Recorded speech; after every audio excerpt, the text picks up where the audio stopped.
Je rends grâce au Seigneur de ce qu'il fait et je bénis le Seigneur pour la direction que nous avons eue ce matin.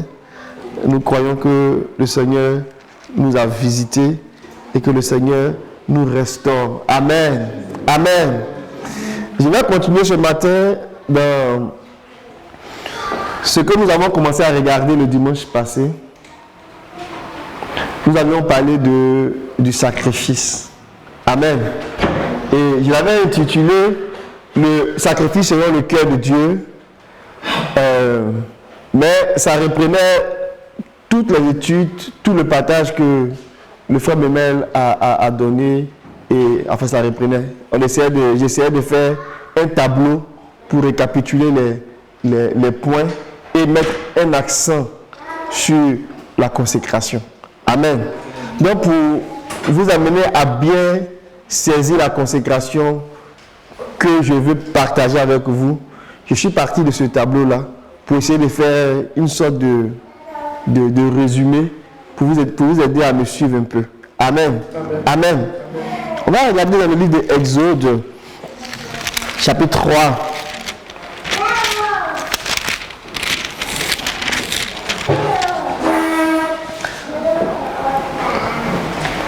Exode chapitre 3.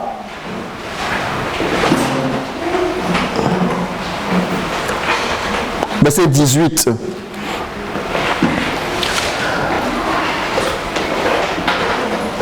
Celui qui a trouvé peut faire la lecture. Ils écouteront ta voix et tu iras, toi et les anciens d'Israël, auprès du roi d'Égypte, et vous lui direz: L'Éternel, le Dieu des Hébreux, nous est apparu. Permets-nous de faire 3 journées de marche dans le désert pour offrir des sacrifices à l'Éternel, notre Dieu. Amen. Amen. C'était une grande déclaration, une grande parole que le Seigneur avait donnée à Moïse. Lorsque le Seigneur s'est révélé à Moïse, il dit dans les échanges que Moïse a eu avec le Seigneur, Moïse était en train de convaincre, le Seigneur était en train de convaincre Moïse que c'est l'homme de la situation et Moïse prenait son temps à se convaincre que ce n'est pas l'homme de la situation. Seigneur, je ne parle pas bien. Seigneur, je ne suis pas capable. Seigneur, ceci, Seigneur, cela. Amen. Et le Seigneur a fini par convaincre Moïse. Et il a libéré une parole. Il dit, quand tu vas aller devant eux, voici ce que tu vas leur dire. Il dit, ils vont t'écouter. Tu leur diras ceci. Les enfants disent, tu iras, toi et les anciens d'Israël, auprès du roi d'Égypte, et vous lui direz, le Seigneur Yahweh, le Dieu des Hébreux, est venu à notre rencontre. Amen. Le Seigneur Yahweh, le Dieu des Hébreux, est venu à notre rencontre. C'est ce qu'il fallait dire à Pharaon. Et c'était quoi la nouvelle? Il dit, maintenant je te prie, accorde-nous de nous faire 3 journées de marche dans le désert pour offrir des sacrifices au Seigneur notre Dieu. Amen. C'est bizarre. Et retour, il travaille pour Pharaon. Et un matin, il vient donner cette nouvelle à Pharaon. Laisse-nous aller offrir des sacrifices dans le désert à notre Dieu. Et si vous lisez la suite, vous allez vous rendre compte que Pharaon a commencé même à les insulter. Il dit, c'est parce que vous êtes paresseux que vous parlez d'aller offrir des sacrifices à votre Dieu, qui est Yahweh même. Et ils ont insisté, mais Pharaon a connu qui était Yahweh. Amen. Et il a laissé, ils sont allés offrir des sacrifices à Dieu dans le désert. Amen. Je prends ce passage-là pour dire que ce n'est pas quelque chose qui est arrivé comme ça. Le fait que le Seigneur ait dit, offrez-moi des sacrifices. Il avait déjà commencé à planifier ça. Amen. Le Seigneur, il aime les sacrifices. Amen. Et on a compris que les sacrifices que le Seigneur désire, ce ne sont pas les animaux. Ça, on a compris ça aussi. On va aller le voir dans Psaume.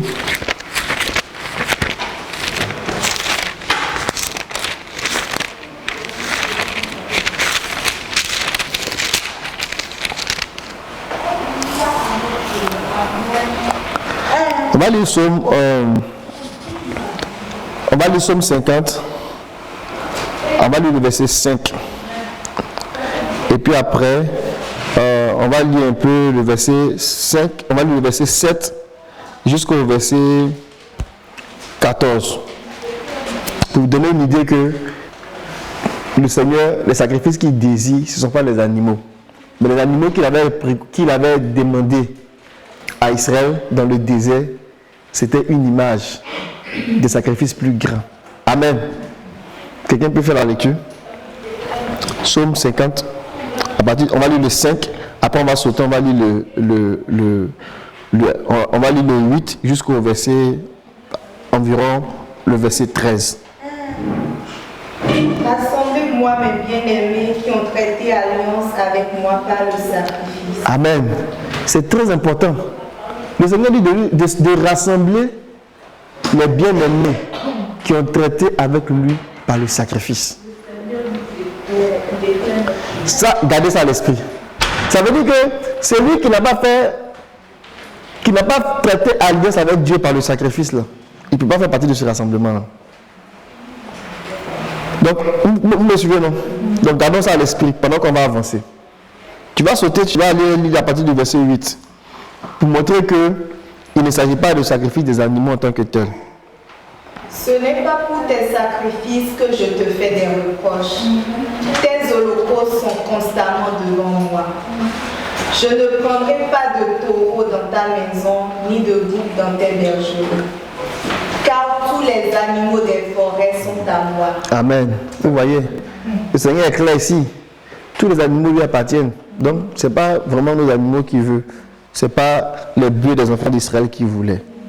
Tu peux continuer? Toutes les bêtes des montagnes par milliers. Je connais tous les oiseaux des montagnes et tout ce qui se meut dans les champs m'appartient. Si j'avais faim, je ne te le dirais pas, car le monde est à moi et tout ce qu'il renferme. Est-ce que je mange la chair des taureaux? Est-ce que je bois le sang des boucs? Tu peux peut-être dire le verset 14, Dieu. Offre ou sacrifice à Dieu des actions de grâce et accomplis tes vœux envers le Très. Amen. Ça, c'est un exemple. Offre à Dieu des sacrifices d'action de grâce. Donc, on comprend aussi que Dieu n'a pas besoin de nos animaux. Il a besoin de plus que ça.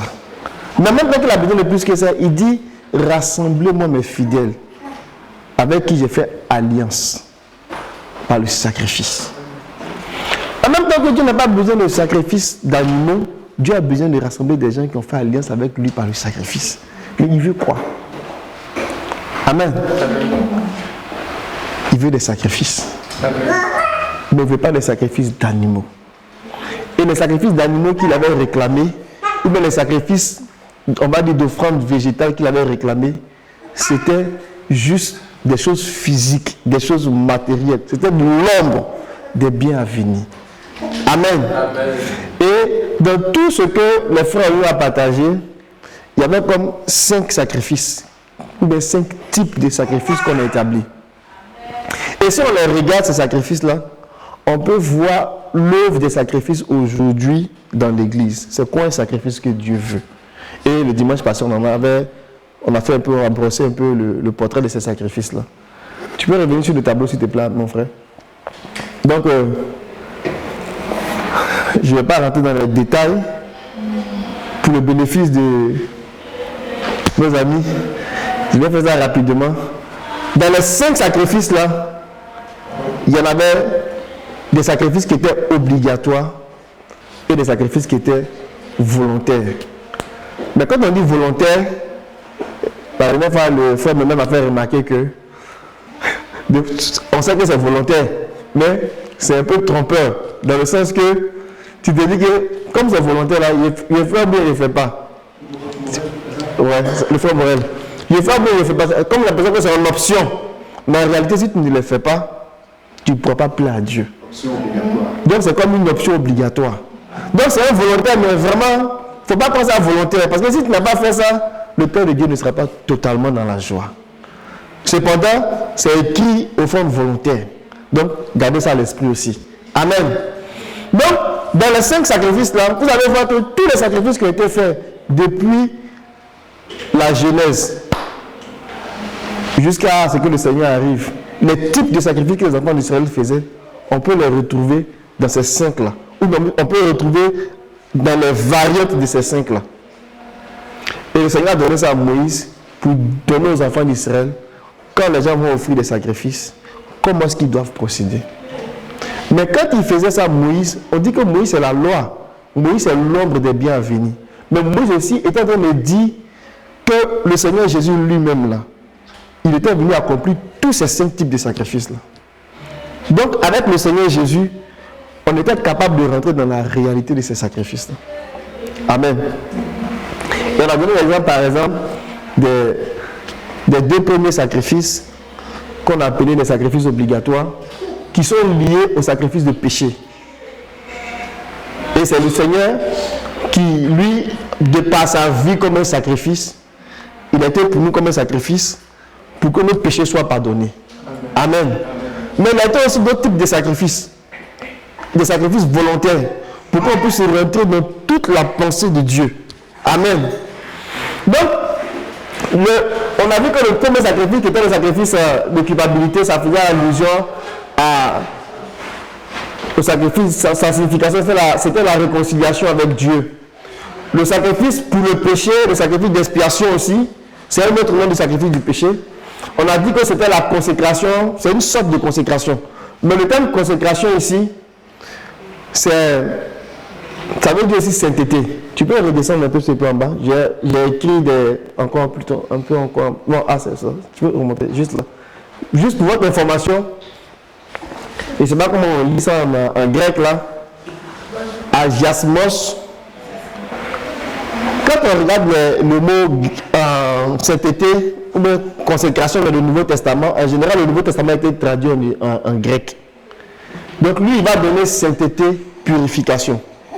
Il est très réducteur dans sa définition. Mais le mot kadesh, qui signifie consécration, qui signifie aussi sainteté en hébreu, lui, il a beaucoup de facettes. Donc quand on va dans l'Ancien Testament et qu'on cherche le mot sainteté, consécration, il veut dire sanctifier, il veut dire préparer, il veut dire dédier, il veut dire mettre à part, il veut dire être sanctifié, il veut dire être saint, il veut dire être séparé, il veut aussi des fois être interdit d'eux. Donc, la consécration dans un sens large là, ça couvre tous ces aspects-là. Amen. C'est la raison pour laquelle nous, on peut se consacrer. On peut aussi consacrer le temple. Ou on peut consacrer des objets. Et c'est une façon aussi de les sanctifier. Donc, le thème hébreu, il est très riche. Amen. Donc, si on remonte dans le tableau, et qu'on parle de sacrifice pour le péché, qui est aussi le sacrifice d'expiation, dans sa signification, c'est un type de sacrifice qui nous amène à fuir le péché. Maintenant qu'on a été justifié, c'est un type de sacrifice qui nous amène à rechercher la sainteté, à rechercher la pureté. Amen. Et quand quelqu'un commence à se séparer du péché, à haïr le péché, dans son attitude là, pour Dieu, il est comme en train d'offrir des sacrifices pour le péché. Donc, ce type de sacrifice là, ça traduit l'esprit de la sainteté, de la purification. Amen. Et Romains 6, il parle de ça. Il dit que la sainteté là, c'est le fruit de la justice. Donc c'est aussi une sorte de justice ici qui, j'ai envie de dire, qui devient comme manifestée dans les œuvres de justice. Dans le premier ici, c'est une sorte de justice, mais de justification, où Dieu nous déclare juste, et ici, Dieu commence à nous enseigner la séparation d'avec le péché. Et on a vu ici que dans les autres sacrifices qu'on appelle les sacrifices volontaires, des sacrifices d'odeur agréable à Dieu, on avait le sacrifice de reconnaissance et de paix. On appelle ça aussi le sacrifice d'action de grâce. Ça s'appelle aussi le sacrifice de communion. Ça s'appelle aussi le sacrifice de prospérité. Ce type de sacrifice-là, on peut le voir à 2 niveaux. La paix avec Dieu, ou bien Dieu fait la paix avec nous, ou bien Dieu même devient notre ami. Et comme Dieu a été l'ami avec Abraham, il a dit, cacherai-je quelque chose à Abraham? Amen. Donc, Dieu a fait la paix avec Abraham.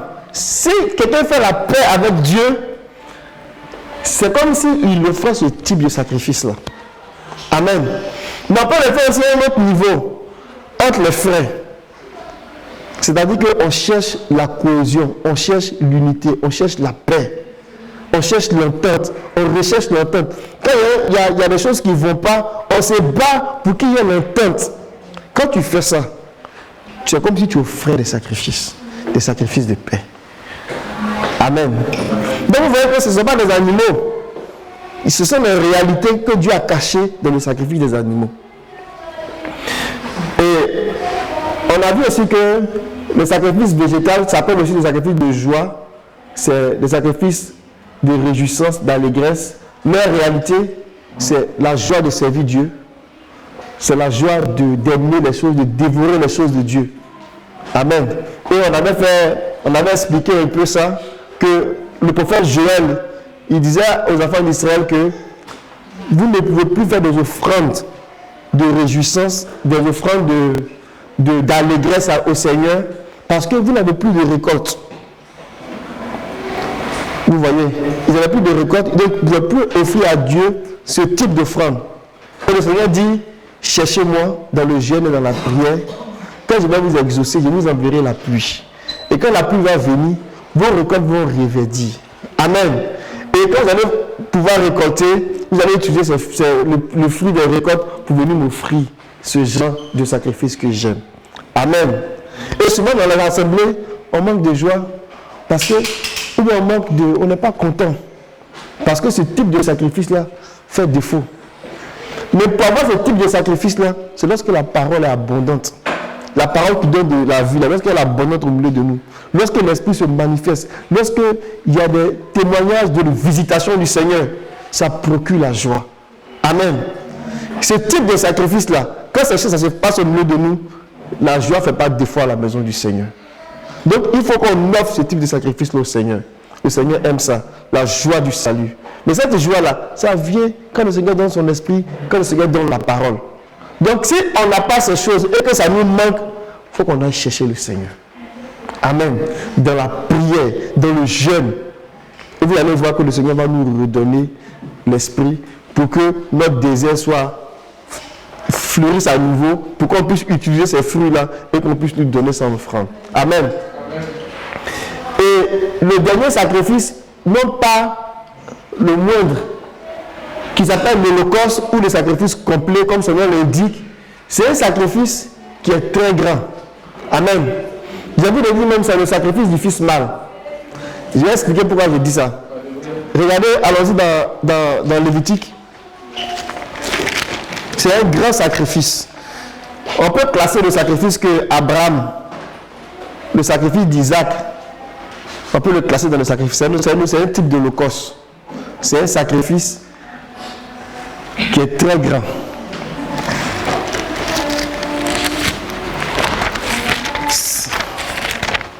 Je vais donner un petit élément dans Lévitique chapitre 1.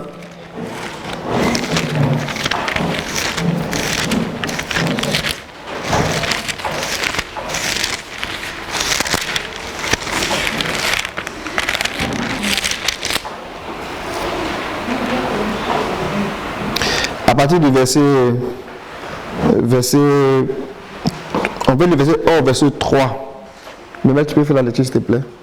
Chapitre 1, on va dire verset 1. L'Éternel appela Moïse de la tente d'assignation, il lui parla et dit, parle aux enfants d'Israël et dis-leur, lorsque quelqu'un d'entre vous fera une offrande à l'Éternel, il offrira du bétail, du gros ou du menu bétail. Si son offrande est un holocauste de gros bétail, il offrira un mâle sans défaut. Il offrira à l'entrée de la tente d'assignation devant l'Éternel pour obtenir sa faveur. Amen. On peut s'arrêter là. Si vous avez l'occasion que vous lisez tout le chapitre 1, on parle du sacrifice de l'holocauste et on donne les caractéristiques de l'animal qui doit être offert en fonction de la nature du même sacrifice que tu vas faire. Des fois, on pouvait donner un gros bétail ou un petit bétail. Mais quel que soit le type qu'on prenait, il fallait que ce soit un mâle sans défaut. Amen. Mais il n'en était pas de même pour les autres. sacrifice comme le sacrifice volontaire. Pas dans tous les cas. Mais pour l'Holocauste, dans tous les cas, il faut que ce soit un mâle sans défaut. Maintenant, regardez par exemple au chapitre 3, où est-ce qu'on parle du sacrifice de paix. Lisez le verset 1. Lorsque quelqu'un offrira à l'Éternel un sacrifice d'action de grâce, s'il offre du gros bétail, mâle ou femelle, il offrira sans défaut devant l'Éternel. On peut s'arrêter là. Amen. Donc quand tu fais un sacrifice de paix ou bien un sacrifice d'action de grâce, tu pouvais faire un sacrifice, tout même c'est un gros bétail, un mâle ou une femelle. Par contre, le sacrifice de l'Holocauste, le sacrifice où on se donne tout entier, celui-là s'appelle un sacrifice mâle. Ce ne sont pas des détails inutiles. Amen. Dans ce type de sacrifice-là, il y a comme un abandon total à Dieu pour aller chercher toute la pensée de Dieu. C'est la raison pour laquelle ce sacrifice sera quasiment présent dans presque toutes les cérémonies de consécration. C'est un grand sacrifice, le sacrifice de l'Holocauste. Donc, on va revenir au tableau. Je vais donner quelques éléments pour nous donner un aperçu un peu dans ce qu'on entend ou dans ce qu'on peut comprendre dans le sacrifice de l'Holocauste.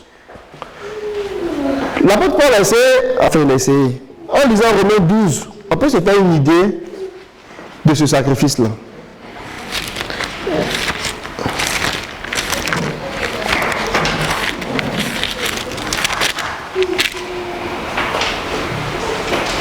Il dit, je vous encourage donc mes frères, au nom de toute la bonté de Dieu, à offrir votre corps comme un sacrifice vivant, saint et agréé de Dieu. Voilà quel sera pour vous le culte conforme à la parole. Amen. Est-ce qu'il y a une autre version? Je vous exhorte donc, frères, par les compassions de Dieu, à offrir vos corps comme un sacrifice vivant, saint, agréable à Dieu, ce qui sera de votre part un culte raisonnable. Amen. C'est un sacrifice, le sacrifice de l'Holocauste, c'est un sacrifice qu'on appelle aussi le sacrifice complet. C'est-à-dire quand tu donnes ce sacrifice-là, tu brûles tout. Amen. Tout ton corps, tout. Tu ne laisses même pas un élément, tu brûles tout. C'est un sacrifice complet. C'est un sacrifice total. C'est un sacrifice 100%. Ça veut dire que toi-même, là, tu ne fais même plus cas de toi. C'est un engagement total envers Dieu. Et en regardant le tableau, on va essayer de voir quelques éléments, considérer quelques aspects qui peuvent nous permettre d'apprécier la réalité de ce sacrifice-là. On peut retenir au tableau, on va lire quelques versets là. Par exemple, le renoncement à soi. On va prendre Luc 14.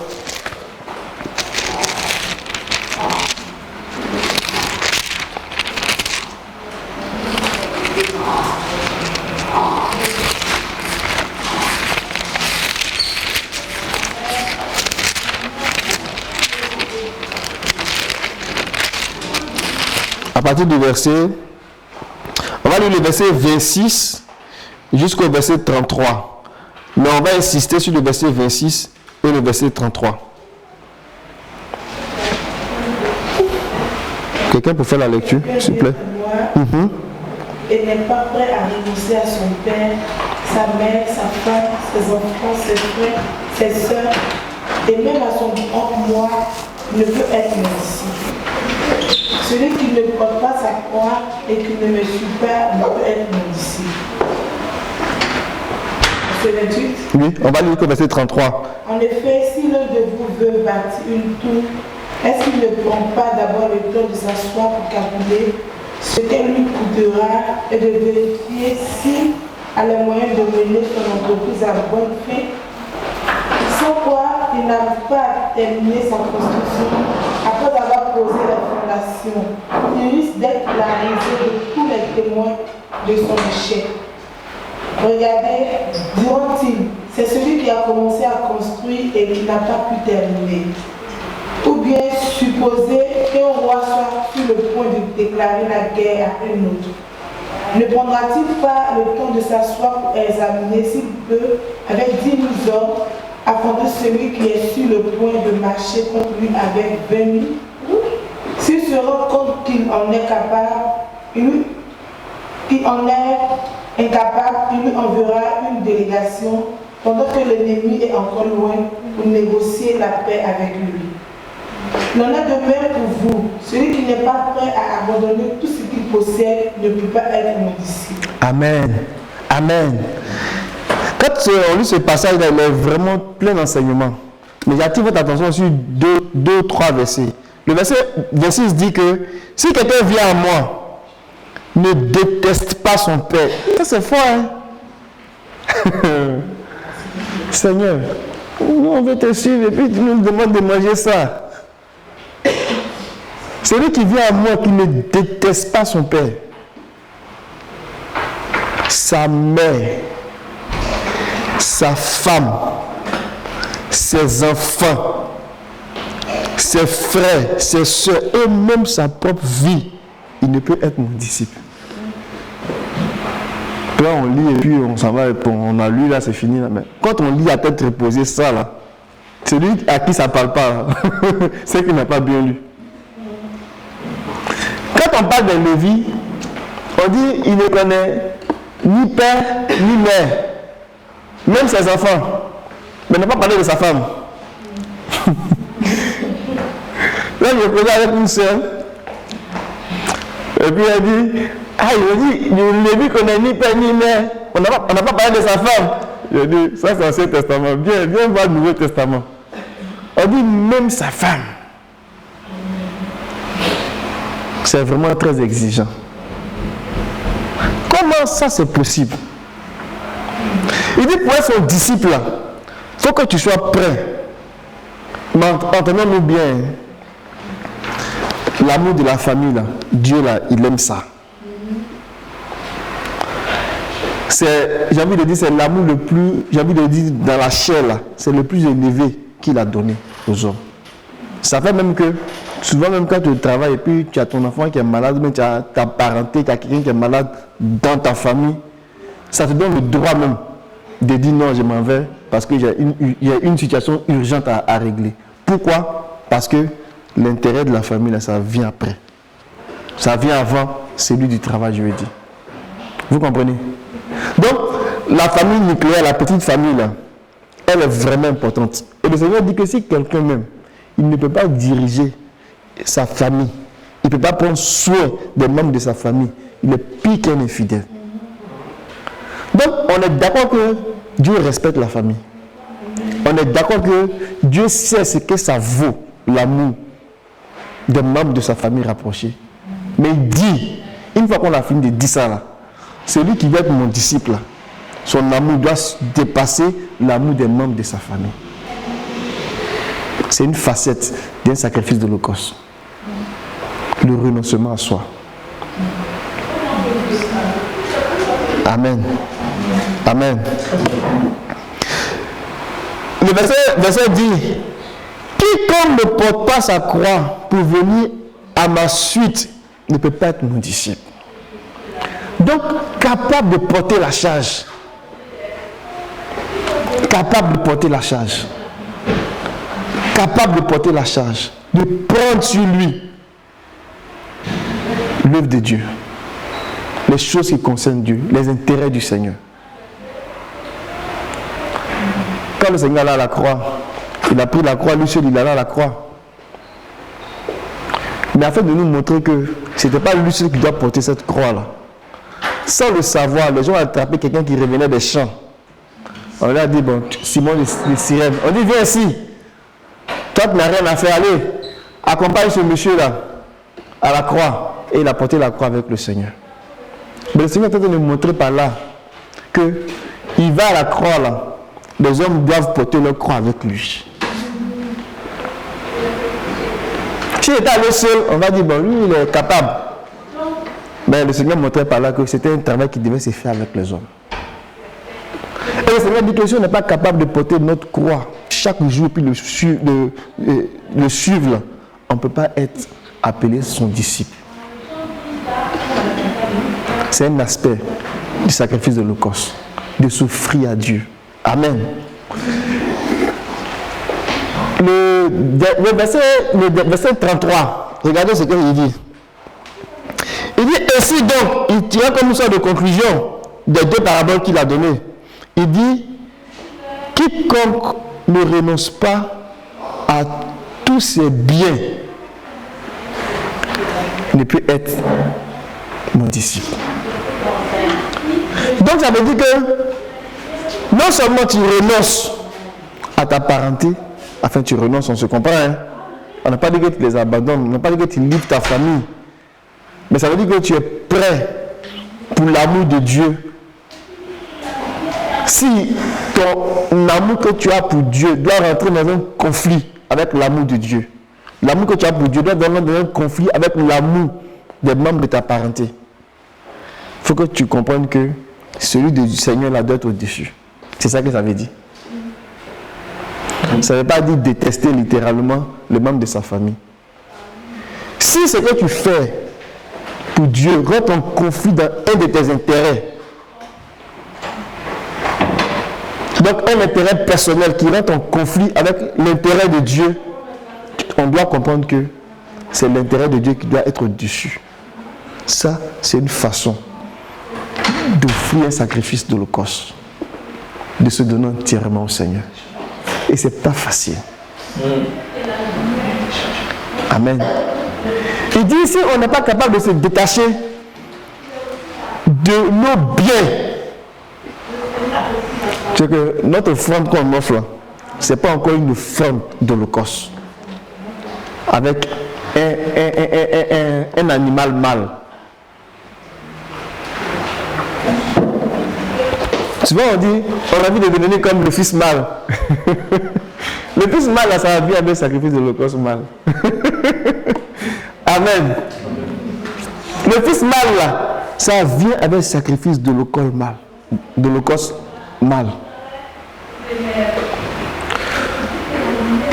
Mais Dieu, il aime ce genre de sacrifice là. C'est pour cela que dans Marc, je crois Marc 10, 39, regardez ce qu'il dit. C'est un Dieu qui est bon. Et puis, il sait compenser les choses. Amen. Amen. Votre amen est petit. Hein? Amen. Regardez Marc 10, le verset 29. Déjà, le Seigneur est venu nous consoler un peu. Hein? Il sait que ça fait mal, mais il vient consoler un peu. Il dit, Jésus répondit, Amen, je vous le dis. Il n'est personne qui est quitté à cause de moi. La bonne nouvelle. Amen. Maison, frère, soeur, mère, père. J'ai envie d'ajouter femme, mari. J'ai le droit, non? Ou terre. Et qui me reçoivent au centuple dans le temps présent, maison, frères, soeurs, mères, enfants et terre, avec des persécutions, et dans le monde qui vient, la vie éternelle. Amen. Donc, le Seigneur dit en même temps que si on est prêt à le suivre, on doit être capable de renoncer à certaines choses. Mais il dit même si on renonce à ces choses-là, lui peut compenser. Amen. Le Seigneur est prêt à compenser. Donc, un aspect de s'offrir à Dieu comme un sacrifice vivant, comme un holocauste, c'est le renoncement de soi. Si on retourne au tableau, il y a un autre point. Par exemple, sur la dévotion à la prière, à la louange et à l'adoration. Cet aspect ici, c'est capable de donner sa vie comme une vie de prière. En faisant ça là, c'est comme une sorte d'holocauste, d'offrande qu'on offre à Dieu.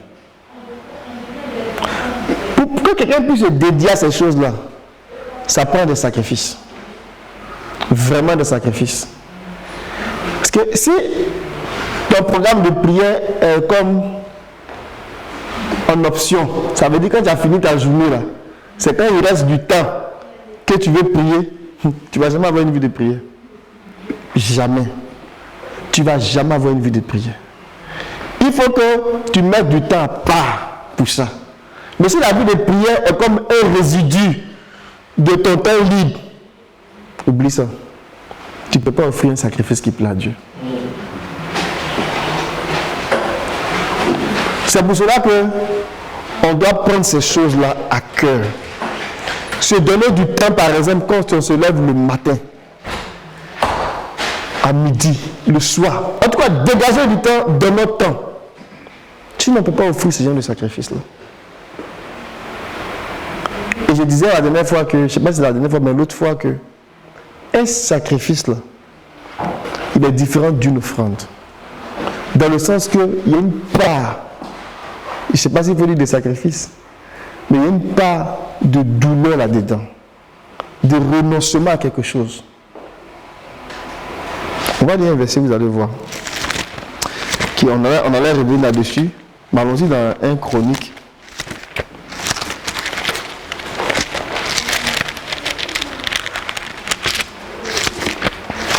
Que le Seigneur nous aide. Amen.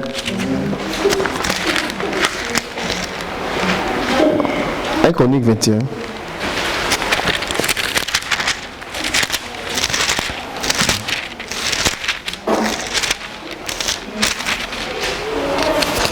Parce que suivant de cet épisode-là, où il y a David qui a fait le recensement, et le Seigneur a envoyé un messager qui est venu frapper la communauté d'Israël.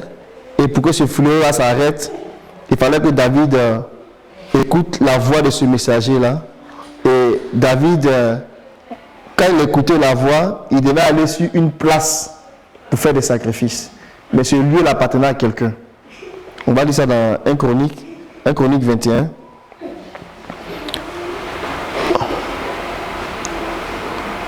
Et Satan se leva contre Israël. Non, pour le verset 18.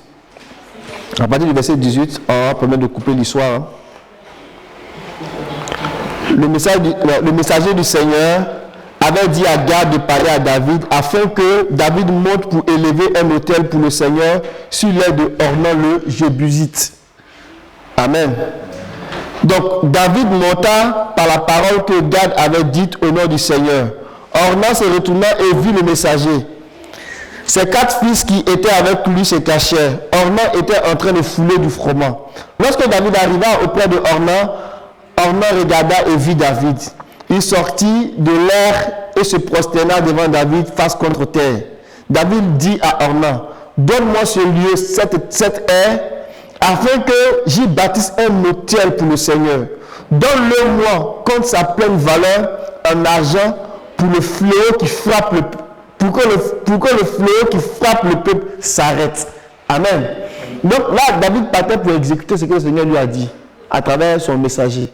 Donc il a vu une surface. Il a dit, donne-moi cet endroit-là, je vais bâtir un autel pour le Seigneur. Et Ornan, certainement, il avait compris que c'était le roi David. Donc lui aussi, il voulait participer. Écoutez ce qu'il va dire. Ornan répondit à David, prends-le et fais ce qui te plaira. Au roi, mon Seigneur, regarde, je te donne les bœufs pour les holocaustes, le traîneau à dépiquer pour le bois et le froment pour l'offrande végétale. Je te donne tout cela. Qu'est-ce que David va répondre? Mais le roi dit à Ornan, non, je l'achèterai contre sa pleine valeur en argent. Je n'offrirai pas au Seigneur un holocauste qui ne coûte rien, en lui apportant ce qui t'appartient. Amen. David pouvait dire, mais voici une occasion, tout est déjà fait. Bon, on prend l'offrande, parce que le but ici c'était d'offrir. Donc David pouvait prendre ça, puis faire l'offrande. Il dit, non, j'ai compris, merci, mais donne-moi la valeur. Ça coûte combien? Et moi-même là, je vais prendre mon argent, je vais payer, je vais prendre mes animaux, et puis je vais offrir. David, c'est un prophète. Quand on donne à Dieu, il y a une façon de donner à Dieu. Si tu ne donnes pas de manière à ce que tu ne rentres pas dans cet esprit-là, ou quand tu donnes, ça te coûte quelque chose, tu n'es pas en train de faire en train de faire un sacrifice. C'est pour ça qu'il dit, rassemblez-moi mon peuple qui a fait alliance avec moi par le sacrifice. Amen. Amen. Donc quand nous offrons à Dieu, il faut que ça nous coûte de quoi? Il y a un sacrifice là-dedans. Son nom l'indique. Ce n'est pas une simple offrande. Il y a un sacrifice qui vient avec. Regardons par exemple Job. En parlant de la dévotion, de la prière. Job 36. Dieu est bon.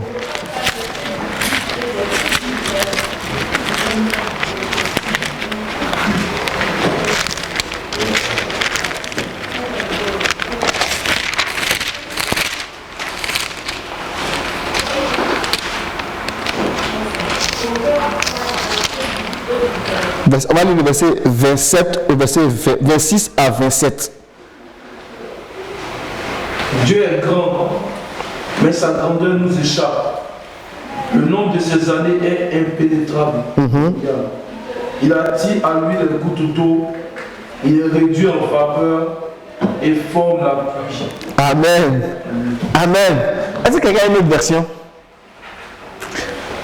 Job 36, le verset 26 à 27.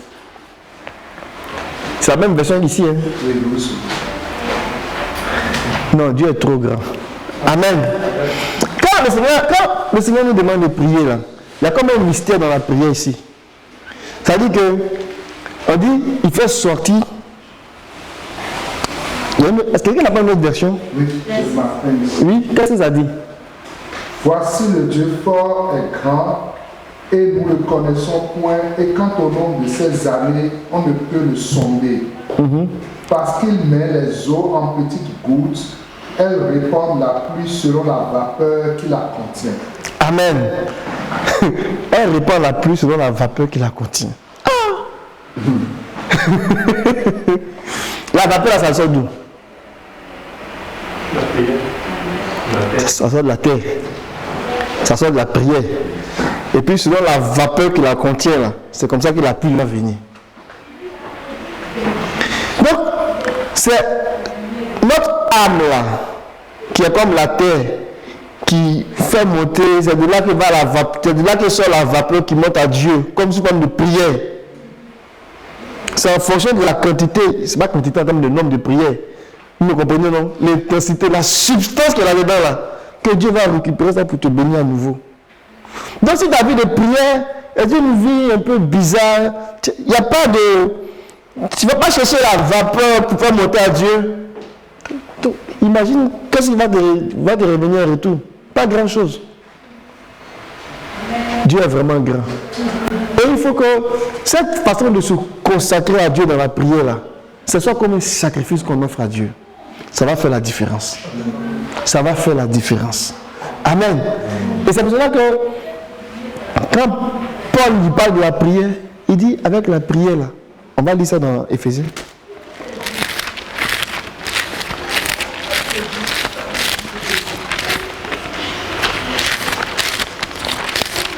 Amen. Que le Seigneur nous aide.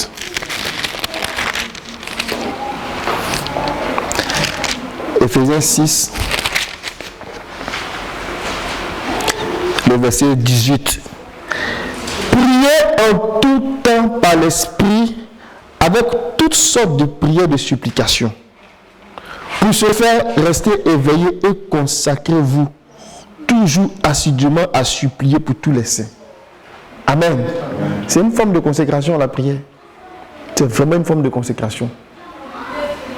Et quand on fait ça, c'est une façon d'offrir des sacrifices aussi à Dieu. Amen. Amen. On va retourner notre tableau. J'essaie de faire le tableau pour être discipliné. Donc ça vient avec l'étude de la parole de Dieu. C'est quelqu'un qui est assidu dans la parole de Dieu, qui dégage du temps, qui consacre du temps dans la parole, il sera différent. Vous savez pourquoi? Il sera différent. Parce que tout a été créé par la parole. Donc quand tu vas commencer à te consacrer à la parole, quand ta connaissance du Seigneur va augmenter, tu vas comprendre où Dieu va. À mesure que tu avances avec lui, le livre s'ouvre. Les plans de Dieu s'ouvrent. Les révélations de Dieu s'ouvrent. Si on vient prier ici, que quelqu'un prophétise et puis il dit, dans 2 semaines, quelque chose va t'arriver, tu vas avoir un gros miracle. On va dire, waouh, quelle grâce, quelle bénédiction. C'est bien. Mais cette révélation-là, c'est peut-être pour 2 semaines, en termes d'horizon. Vous me suivez? Quelqu'un qui cherche la parole de Dieu, il a le plan de Dieu, il a le projet de Dieu sur des décennies, sur des siècles. Parce qu'il comprend la parole, Dieu ouvre son esprit. Et si vous faites attention, des gens qui sont capables d'interpréter les rêves, c'est-à-dire qu'ils n'ont même pas besoin d'aller dormir et puis de revenir. Mais dès que tu libères ton rêve, il est capable d'interpréter ton rêve. Ce sont des gens qui sont assis dans la parole. D'autres peuvent le faire parce qu'ils ont des dons. Mais si quelqu'un est assis dans la parole, il n'y a pas un rêve qu'il ne peut pas interpréter. Parce que si c'est un rêve que Dieu t'a donné, Dieu va te parler dans un langage. Soit tu vas voir un animal, soit tu vas voir de l'eau, tu vas voir ceci, Dieu va te parler. Mais quelqu'un qui est assis dans la parole, il sait comment Dieu parle. Il comprend le langage du Seigneur. Il est capable d'interpréter les choses. Il n'a pas besoin d'attendre un frère qui habite peut-être quelque part, qui va venir peut-être dans 3 mois. Non, il se réveille. Si le rêve lui revient, il est capable d'interpréter. Parce qu'il connaît la parole. Quand nous sommes assis dans la parole, là, nous connaissons le Seigneur. Parce que la parole écrite là, c'est elle qui cache toutes les intentions de Dieu. Mais si nous rentrons dans la parole, nous comprenons la parole, ça nous assure beaucoup de choses. La Bible dit que toutes ces promesses sont amen. Les promesses sont là. Mais comment tu vas savoir qu'une promesse cache une réalité? Il y a un peu ce qu'on a vu ce matin. Ce sont les versets qu'on connaît. On dit qu'il est descendu dans les régions inférieures. C'est vrai pour les nations, mais c'est aussi vrai pour nos situations. Quand tu comprends ça, tu saisis cette parole d'une autre façon. Et puis ça vient modifier ta façon de prier. Amen. La consécration à la parole, là, ne voit pas son option. Du genre, moi quand je lis, je ne comprends pas. Il y a temps de faire le mail. Il va veiller, il va venir nous donner. C'est bon, mais tu ne peux pas grandir. C'est quoi on reçoit dimanche là. Si tu écoutes et que toi-même tu ne vas pas chercher, tu ne vas pas lire, ça va te donner une nourriture peut-être pour la semaine. C'est vrai. Et puis peut-être dans 2 semaines, tu as oublié ce qu'on a dit. Mais quand toi-même tu vas t'approvisionner auprès du Seigneur, tu commences à faire les liens. Et puis les circuits, les lumières s'allument dans ta tête. Et puis tu commences à voir ce que Dieu veut, où Dieu s'en va. Tu commences à connaître Dieu. Quand les situations t'arrivent, tu peux connaître la volonté de Dieu. Tu n'as pas besoin de dire, non, il faut que je vais faire le jeûne d'Esther, 3 jours secs. Tu peux faire ça aussi. C'est une bonne chose. Mais il y a des raccourcis aussi. Quand tu connais Dieu, on jeûne parce qu'on n'a pas de réponse. Ou on veut une réponse. Ou on s'attend au Seigneur. Le Seigneur a dit, on dit, mais pourquoi tes disciples ne gênent pas? Il a dit, mais si l'époux est là, pourquoi ils vont gêner? Mais quand l'époux sera ôté, ils gêneront. Et c'est pas qu'on me dit qu'on ne gêne pas, on gêne, mais quand l'époux n'est pas là. Mais quand l'époux est là, quand la présence du Seigneur est là, tu n'as pas besoin. Quand le Seigneur est absent, tu vas aller le chercher. Mais je dis que celui qui est assis dans la parole, ce n'est pas dire qu'il ne gêne pas, parce qu'il y a des dimensions. Quand tu es assis dans la parole, ça te fait faire des économies. Je ne dirais pas de gêne, mais des économies. Tu gagnes du temps. Tu gagnes du temps. Dans Proverbe 4, ce sont les choses que nous savons, mais c'est bien de les dire et de les redire. Amen. Proverbe 4.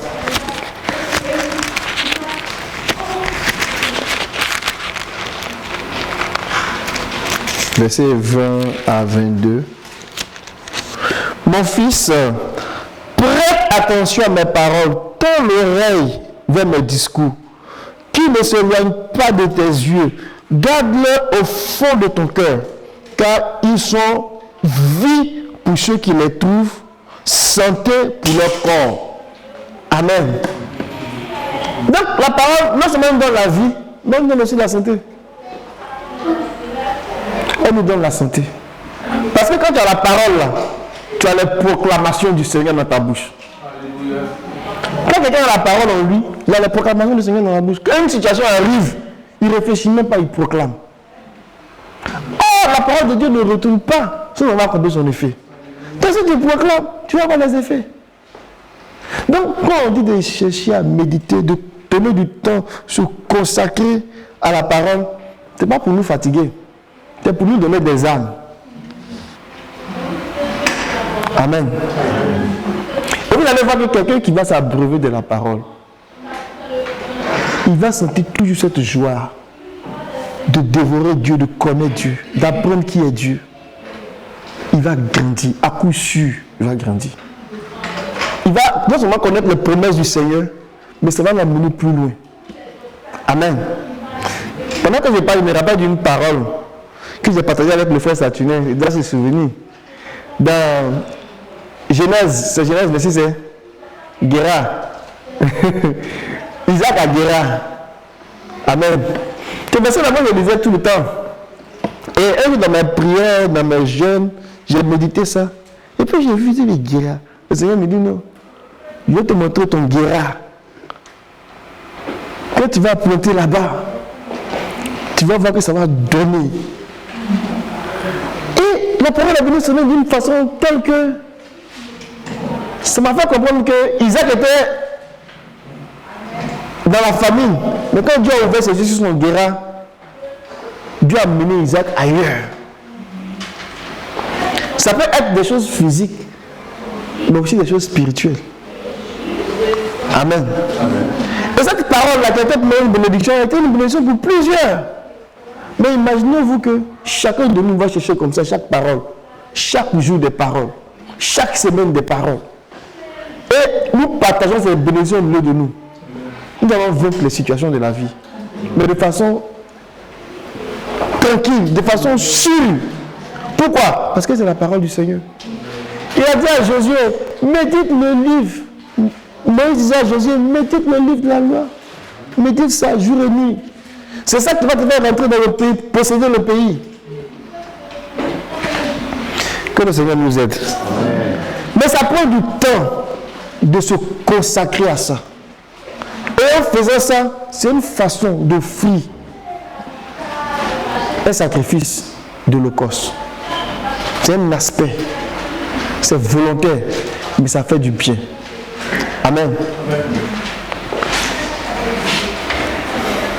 La pratique de l'obéissance à la parole de Dieu, c'est une facette aussi d'un holocauste qu'on offre à Dieu. C'est bien d'écouter, mais Jacques dit, on peut être des auditeurs oublieux. C'est-à-dire que tu as voulu l'écouter, c'était comme du miel, mais tu sors et puis tu oublies. Parce que tu ne te pratiques pas, tu ne t'exerces pas à l'obéissance. Et les chrétiens qui ne font pas ça, qui ne s'exercent pas, qui ne se remettent pas dans une situation où ils se disent, mais est-ce que moi-même j'écoute, est-ce que j'obéis à Dieu? Ils ne grandissent pas. Ils stagnent. On va lire peut-être deux versets, quoi.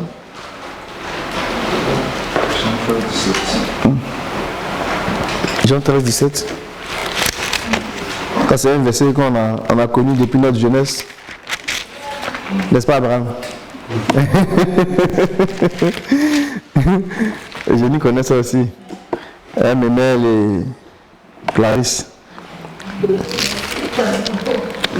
Jean 13, 17.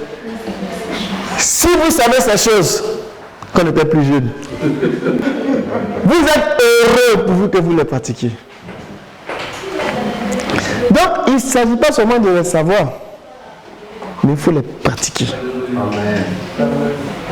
faut qu'on pratique l'obéissance. En faisant ça, c'est une façon d'offrir un sacrifice à Dieu. Amen. Et dans Matthieu, c'est Matthieu 7, quand il parlait de celui qui est fondé sur le roc. 24. Qu'est-ce qu'il dit?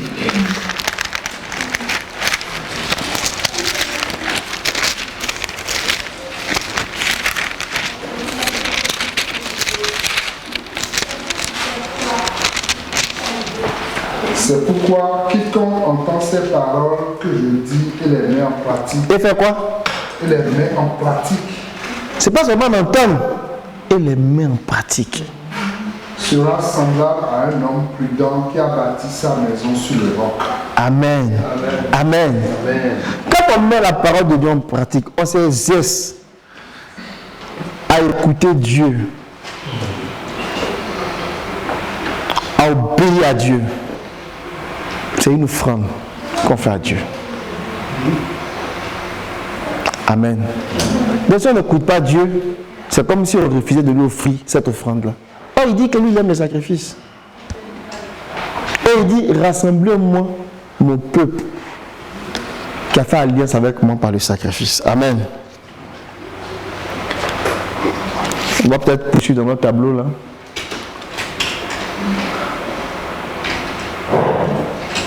La pratique du jugement. Amen. Amen. On va dire, mais ça c'est quoi ça encore? Bon, on connaît ça, hein, la pratique du jugement. Dans 2 Corinthiens 13, 5, on a déjà lu ça une fois ici.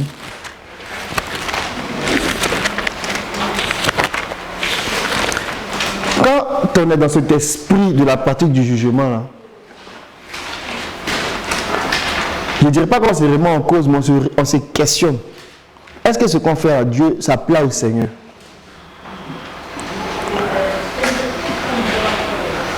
Amen. On s'examine. On fait un examen sur soi. Pour savoir, est-ce que où on est rendu là? On est correct. C'est une façon de faire une vigie. Ceux qui ne font pas ça là, ils ne voient pas venir les dangers. Ils sont là un matin, puis quelque chose les surprenne, une tentation, autre chose, et puis ils peuvent pécher facilement parce qu'ils n'ont pas fait l'exercice. Le diable nous guette, il est là plus rôde. Mais quelqu'un qui prend le temps de s'examiner, s'il est dans la foi, de considérer ses voies, de considérer ses pas, ça va même à veiller sur ses voies. Tu as rencontré un nouvel ami au travail, un nouveau collègue. Parce que tu travailles pour toi, oh, c'est la vie, oh, comment ça, on se fait les alliances, on cause, on bavarde, on fait tout ensemble. Oh, tu ne sais même pas si c'est lui-même peut t'entraîner à t'éloigner du Seigneur. Donc, c'est comme tu te mets dans une disposition où tu prends du temps et puis tu fais un tour 360 autour de toi. Seigneur, dans ce que je fais là, qu'est-ce qui te plaît? Qu'est-ce qui ne te plaît pas? Qu'est-ce que tu aimes? Qu'est-ce que j'ai arrêté de faire? Mais qu'est-ce que je dois faire pour aller plus loin avec toi? C'est examiner continuellement. C'est vraiment important. Amen. Et Paul dit que, il parlait aux Corinthiens, il dit examinez vous-même si vous êtes dans la foi. Donc l'examen de soi là, c'est vraiment important. C'est vraiment important. Que Dieu nous aide. Ça prend d'offrir de tels sacrifices au Seigneur. Je vais peut-être, c'est ça, le travail de l'amour. Bon, Jean 15, 13, ça on le connaît aussi. La Bible dit qu'il n'y a pas de plus grand amour que de donner sa vie pour ses amis. Amen. On peut le voir dans plusieurs aspects ici. Mais se sacrifier pour les autres, là, c'est une sorte de sacrifice que Dieu aime, que Dieu approuve. Tu es tout le temps en train de se demander comment les autres vont, comment ils sont. Prendre le temps pour eux, soutenir les gens dans l'œuvre, participer à l'œuvre, faire l'œuvre de Dieu, avoir à cœur l'œuvre de Dieu. Hospitalier. Ce sont des sortes de sacrifices. Quand tu vois les choses du Seigneur, tu t'empresses de le faire. Le travail de l'amour. C'est un type de sacrifice que Dieu aime. Amen. Le dernier élément que j'avais retenu là-dedans, ça concerne le caractère de l'agneau. Amen. Amen. Le caractère de l'agneau. C'est un type de sacrifice aussi qu'on offre à Dieu. Le Seigneur, il est lion, mais il est aussi agneau. Amen. Amen. Nous, on est comme des lions. Amen. Des petits lions. Mais nous sommes aussi des agneaux. Et le caractère de l'agneau, là, le développer, là, c'est notre capacité à absorber les chocs. C'est-à-dire que tu peux être persécuté ou bien tu peux recevoir des coups. Mais ta capacité à absorber et à ne pas réagir, c'est comme une offrande que tu offres à Dieu. La Bible dit que on l'a traîné comme une brebis, on va dire ça dans... C'est Isaïe 53.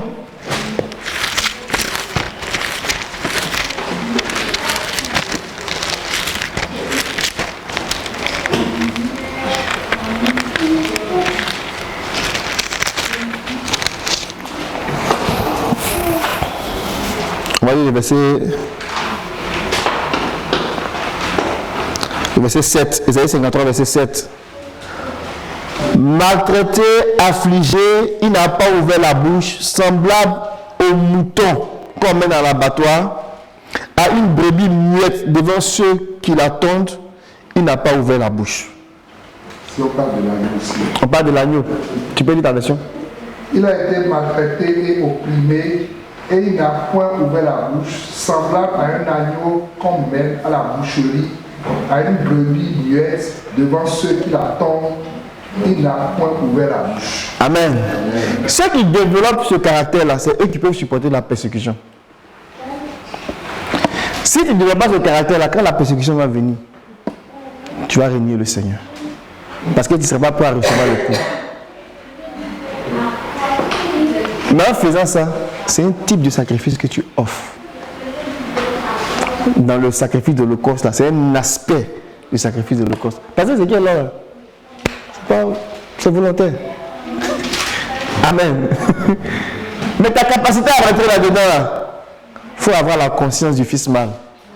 Sinon, tu ne vas pas rentrer là-dedans. Ce n'est pas toujours facile. Amen. Amen. La Bible dit qu'il suivait l'agneau sur la montagne de Sion. Il suivait l'agneau partout où l'agneau va. Tu n'as plus de programme à toi-même. Tu suis l'agneau. On te persécute, on te met ici, on te trimballe par-ci, on te trimballe par-là. On te donne des coups. On raconte des choses sur toi-même. Tu acceptes. Parce qu'il faut que tu supportes ça. Ça fait partie de ce caractère-là qu'on doit développer au milieu de nous. Amen. Amen. Parce que si on ne fait pas ça, et qu'on a toujours le caractère des lions seulement, on va toujours s'emporter. Amen. Le Seigneur il est sage. Il sait quand il développe le caractère lion, mais il sait aussi quand il développe le caractère d'agneau. Ça nous prend ça. Parce que la Bible dit que ceux qui veulent vivre pieusement en Jésus-Christ, dans 2 Timothée 3, verset 12, tous ceux qui cherchent à vivre pieusement en Christ, ils seront persécutés. Mais pour résister à ça, ça te prend de pouvoir supporter, avoir un caractère de l'agneau. Amen. Donc, vous voyez que quand on rentre dans ce type de sacrifice-là, par exemple, quand on lit Romains 12, on va le lire rapidement, puis on va prendre quelques éléments comme ça. Vous allez voir que presque tout Romains 12 là, ça nous parle des sacrifices qu'on doit offrir à Dieu. Mais de l'ensemble des sacrifices qu'on a vus, vous allez voir qu'on va retrouver les éléments là-dedans.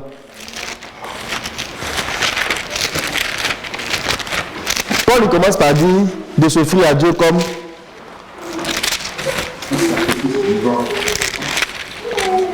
je vous exhorte donc, frères, par les compassions de Dieu, à offrir vos corps comme un sacrifice vivant, saint, agréable à Dieu, ce qui sera de votre part un culte raisonnable. Amen.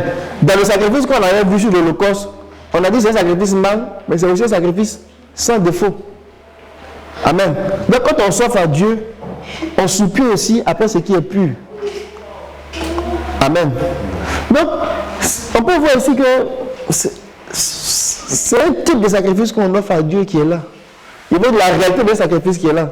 Ce n'est pas parce qu'on n'a pas écrit offre-toi comme un sacrifice de l'Holocauste que c'est un sacrifice.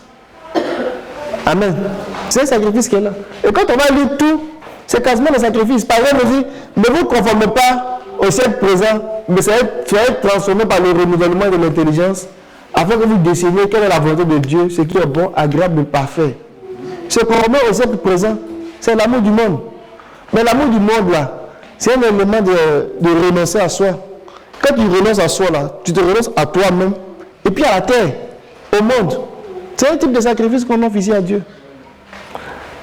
Par la grâce qui m'a été donnée, je dis à chacun de vous de ne pas avoir de lui-même une trop haute opinion, mais de revêtir des sentiments modestes selon la mesure de foi que Dieu a répartie à chacun. Ici, là, quand on manifeste ce caractère ici, là, pour ne pas avoir une opinion haute de soi-même, là, ça veut dire que tu te mets au niveau des autres, de tout le monde. Pourquoi quoi? Pour assurer une certaine cohésion. Tu ne cherches pas à dominer les autres. Donc tu offres en quelque part un sacrifice de paix, de communion. Vous me suivez? Ce n'est pas écrit, mais on peut lire à travers les conseils de Paul que ce qu'il nous demande de faire là, ce sont les sortes de sacrifices qu'on offre à Dieu.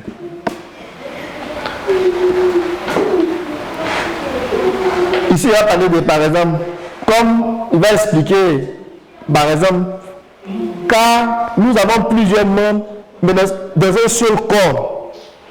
Amen. Il va parler de l'intérêt du corps. Chacun de nous est un membre du corps de Christ. Donc si la tête, si le bras est malade, ou bien le pied est malade, c'est tout le corps qui est concerné. Donc il va parler ici de la cohésion du corps. C'est une sorte de sacrifice de paix. Sacrifice de communion. Amen. Amen.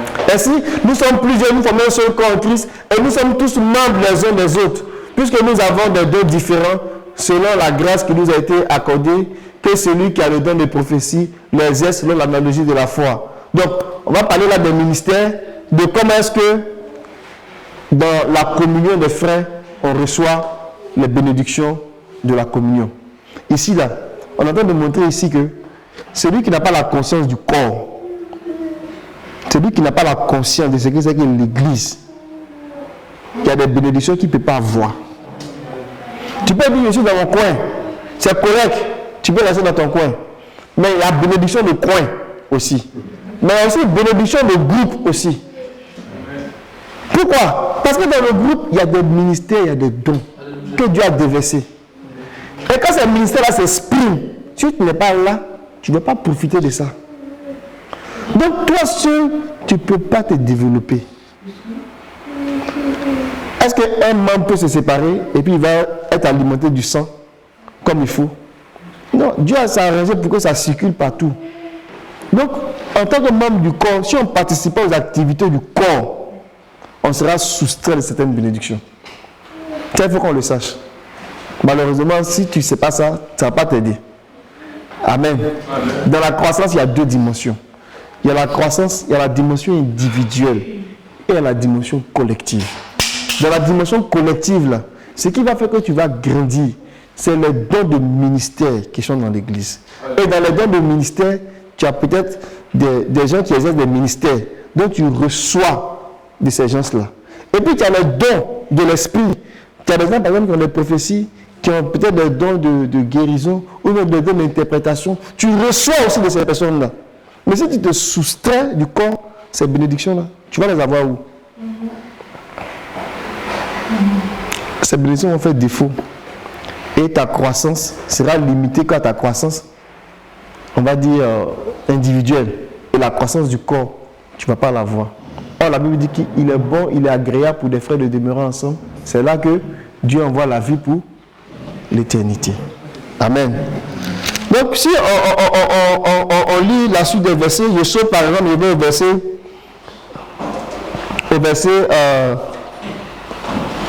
8, au verset 9, il dit que l'amour soit sans hypocrisie, ayez le mal en horreur, attachez-vous au bien.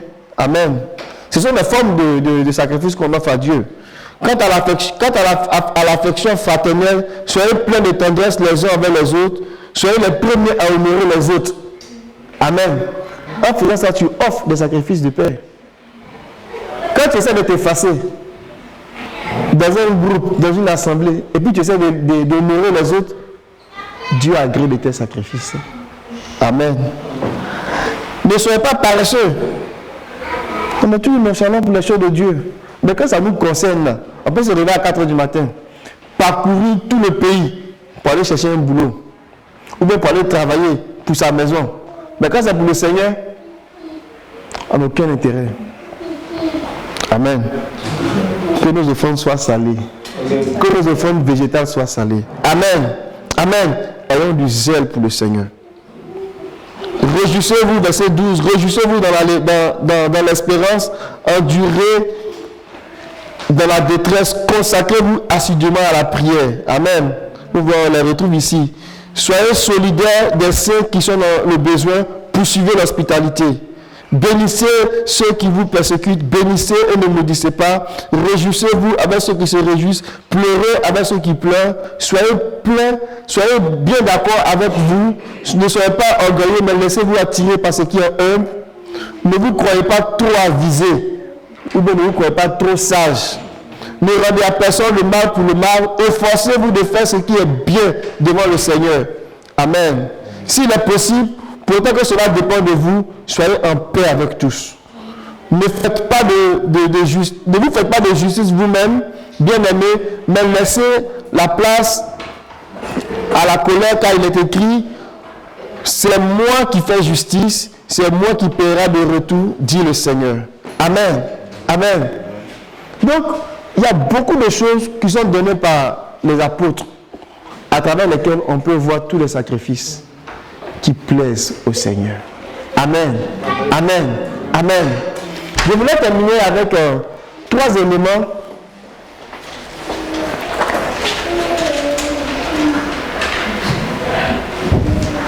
Ici, je disais que le sacrifice de réparation nous rétablit dans le jardin, parce que c'est le sacrifice de réconciliation.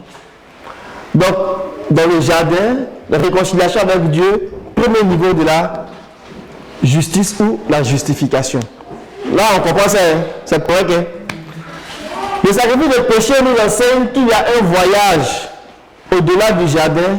Il faut apprendre à traiter avec le péché pour plaire à Dieu. Il y a une coquille là. Interdiction quant au péché. Donc, consécration comme fruit de la justice. Amen. Donc, dans le sacrifice de péché, il ne faut pas être ami du péché. C'est-à-dire que la façon d'offrir un sacrifice pour le péché, là, il faut qu'on comprenne que c'est la reine du mal. Amen. C'est la reine du péché. C'est ça de tel sacrifice que Dieu agrée. Donc, ici, la pratique des sacrifices, là, c'est la clé pour rencontrer le Seigneur. Et cet aspect-là, on va l'aborder une autre fois. Mais je vais vous expliquer un peu à haut niveau où est-ce que je m'en vais. Je voulais, à travers ça, nous présenter un peu, à travers le sacrifice-là, le rôle que joue la consécration. Amen. Le rôle que joue la consécration. Et on a vu que par la définition de la consécration, on pouvait aller chercher la consécration obligatoire, qui est la sanctification par rapport au péché. Et puis, on pouvait aussi chercher une consécration volontaire avec le sacrifice de l'Holocauste. Amen. Mais ça, c'est comme la base de la consécration. Mais quand on commence à regarder la consécration dans son sens très large, qu'est-ce que je veux dire dans son sens très large? Je veux dire quelqu'un qui a le péché, par exemple, et quelqu'un qui donne sa vie pour le Seigneur, à la fois pour les frères, même dans le service du Seigneur, sa consécration doit être encore plus large. Vous me comprenez? Donc, pour servir même Dieu, là, tu dois être consacré. Donc, ce n'est pas simplement une consécration où, par exemple, je me consacre à étudier la parole pour moi, ou bien je me consacre à prier pour moi. Mais quand tu vas aller au-delà, tu vas aller plus loin avec Dieu, ça te prend une consécration. Quand Dieu a appelé les enfants d'Israël, il a dit, vous serez pour moi un sacerdoce. Donc il fallait qu'il consacre les enfants d'Israël, qu'il les met à part pour que ce travail-là soit possible. Mais comme Israël, en tant que nation, a échoué, il a pris quoi? La famille de Aaron. Et on voit que quand la famille de Aaron devait rentrer en fonction, Dieu les a consacrés. Et au moment où Dieu les consacrait, ils ont fait ce sacrifice-là. On va les lire, vous allez voir.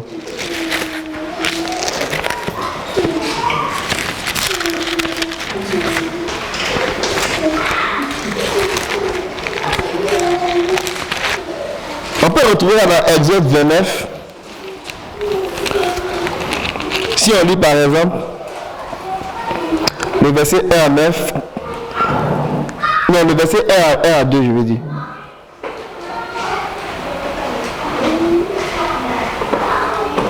Ensuite, ce que tu feras pour les sanctifier, afin qu'ils soient à mon service dans le sacerdoce. Prends un jeune taureau et 2 béliers sans défaut. Fais avec de la fleur de farine de froment, des pains sans levain, des gâteaux sans levain pétris à l'huile et des galettes sans levain arrosées d'huile. Amen. Si vous souvenez, tout ce qu'on vient de lire, tous ces sacrifices que le Seigneur demande ici, là, ce sont des sacrifices qu'on voit ici. Dans la consécration, là, pour les enfants de Aaron et Aaron, pour qu'ils rentrent en service, là, sur les 5, là, ils vont faire au moins les 4. Sacrifice pour le péché, ils vont faire sacrifice d'offrande végétale, ils vont faire sacrifice de paix, et ils vont aussi faire sacrifice d'holocauste. Donc vous voyez que quand il va être question même d'être consacré à Dieu pour rentrer dans le service là, tous ces sacrifices, on aura besoin de ça.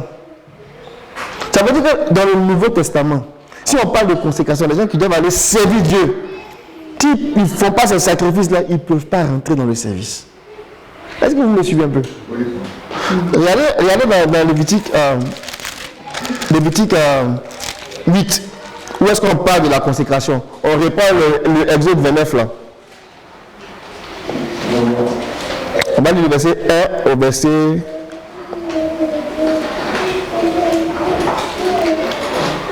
au verset 3.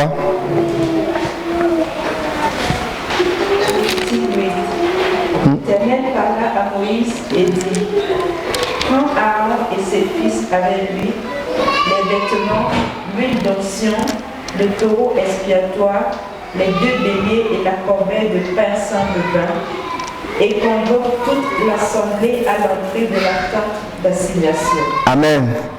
Prends Aaron et ses fils. Ça venait avec les vêtements, tout ça. Mais pour le sacrifice de taureau, il dit le taureau du sacrifice pour le péché, les 2 béliers, qu'on va quand on aura le temps, quand on va revenir là-dessus, les 2 béliers, s'il y a un bélier qui sera donné il y aura le taureau pour le péché, les 2 béliers, il y aura un bélier pour l'holocauste, et puis un autre bélier pour le sacrifice de paix. Et après, on vient avec une corbeille des offrandes végétales. Amen. Vous comprenez? Ça, on commence à faire la cérémonie de consécration de Aaron et de ses fils. Et ça va durer 7 jours. Le 8e jour, au chapitre 9, le 8e jour, Moïse appela Aaron et ses fils, ainsi que les anciens. Il dit: prends un taureau en sacrifice pour le péché et un bélier pour l'holocauste. L'un et l'autre sans défaut, présente-les devant le Seigneur. Amen. Donc le 8e jour, ceux qui vont rentrer dans le service là, ils vont venir maintenant avec ces 2 sacrifices là, holocauste et pour le péché. Mais qu'est-ce que les enfants d'Israël vont faire? Regardez bien. Verset 3. Il dit: tu diras aux Israélites, prenez un bouc en sacrifice pour le péché,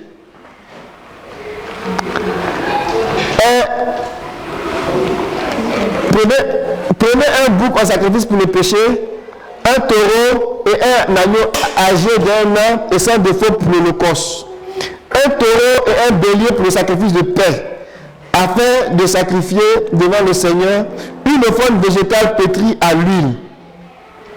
Car aujourd'hui, le Seigneur va vous apparaître. Amen. Amen.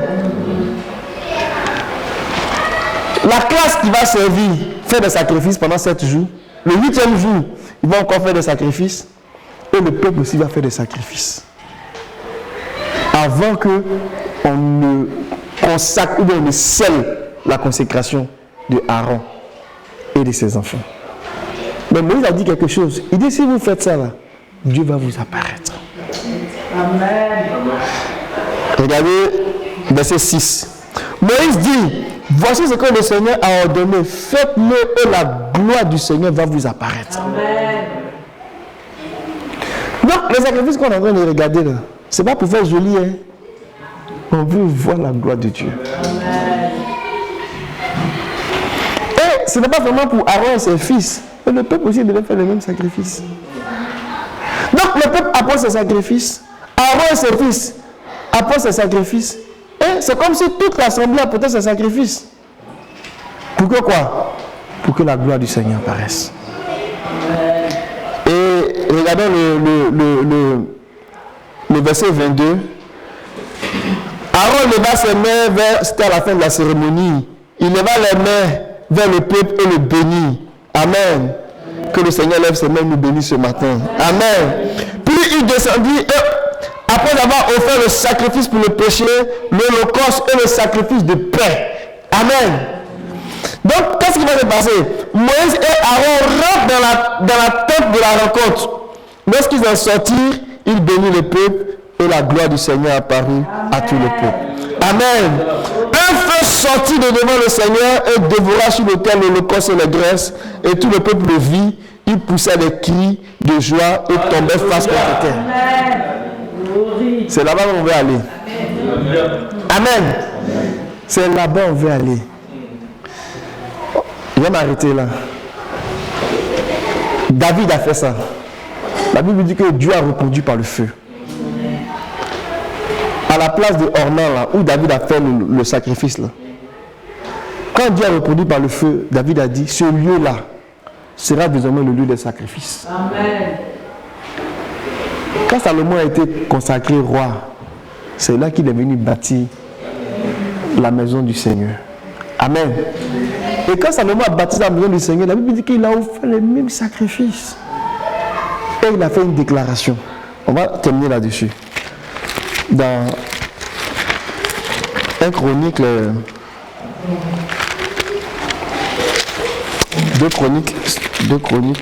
2 Chroniques 7, verset 11. Salomon acheva donc la maison du Seigneur et la maison du roi. Il reçut tout ce qu'il a eu l'idée de faire dans la maison du Seigneur et dans sa propre maison. Le Seigneur apparut à Salomon pendant la nuit et il lui dit, j'ai entendu ta prière et je me choisis ce lieu comme maison de sacrifice. Amen. Amen. J'ai entendu tes prières et je me choisis ce lieu. Je me choisis ce lieu comme maison de sacrifice. Est-ce que nous sommes la maison du Seigneur? Amen. Est-ce que nous pouvons offrir des sacrifices à tel point que le Seigneur dise que ma maison que vous êtes là est une maison de sacrifice et que lui va se choisir ce lieu? Il aime les sacrifices. Amen. Et le Seigneur, il a mis de déclarer à notre sujet, je me choisis ce lieu comme maison de sacrifice. Moi, je veux que ma maison soit ce lieu comme maison de sacrifice. Parce que si le Seigneur déclare ça sur toi, regardez ce qu'il dit. Il va sauter au verset. Non, il ne peut pas sauter, non. C'est attaché. Si mon peuple sur qui est invoqué mon nom, s'humilie, prie et me cherche, s'il revient de ses mauvaises voies, moi je l'entendrai depuis le ciel, je pardonnerai son péché et je guérirai son pays. Maintenant mes yeux seront ouverts et mes oreilles seront désormais attentives à la prière de ce lieu. Maintenant je choisis et je consacre cette maison afin que mon nom y soit pour toujours. Mes yeux et mon cœur seront là toujours. Amen. Amen. Quelle grâce! Quelle grâce! Mais ce que Salomon faisait, c'était l'église. Ça parlait de l'église. Si notre maison, le temple que nous sommes, est une maison de sacrifice, le Seigneur dit que il va venir. Et puis, il va écouter nos prières. Ses yeux seront ouverts et son cœur sera là, dans ce lieu-là. Amen. Je vais m'arrêter là. Et puis, on va prier.